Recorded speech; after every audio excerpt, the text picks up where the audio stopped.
ever had a glass of wine or something as healthy as a tub of yogurt or a glass of kefir and you had severe headaches? Or do you suffer with migraine headaches all the time? Or do you use antihistamines all the time? You might have a histamine issue. Histamine, what is histamine? Histamine is an excitatory neurotransmitter. It's a brain chemical that's derived from an amino acid called histidine. Now, we do need healthy histamine levels. Why?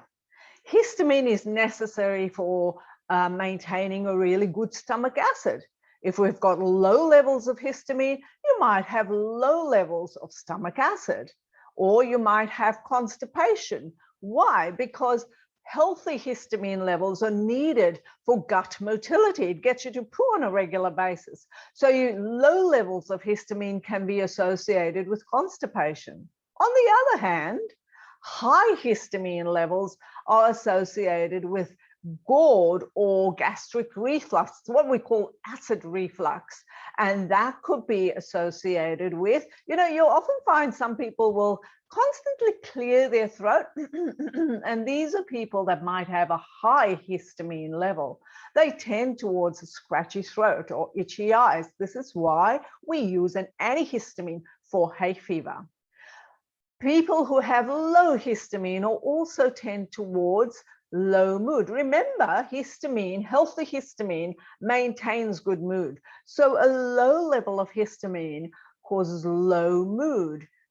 You'll have trouble getting off to sleep. You'll feel fatigued all the time. Whereas somebody who has a high histamine, they have really high inner strength.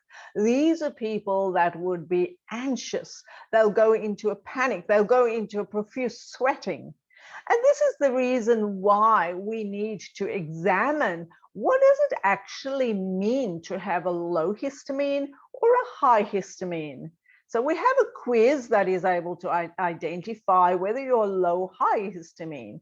However, the best way to examine histamine is to identify the levels of histidine, which is the amino acid, the level of histamine, which is the neurotransmitter, as well as how it's metabolized. We do this through gene markers. One is diamine oxidase, and the other is HNMT, which is histamine N-methyltransferase. This requires methylation. So we can actually identify where these histamine levels are. So what we can do is we can firstly look at a quiz. We can examine the levels through lab testing, get to understand what those lab reports actually mean and how does this metabolism work. We have a 101 on the biochemistry of histamine in a course, and we look forward to hearing from you. I'm Vanita Tahir. Links are below, and till next time.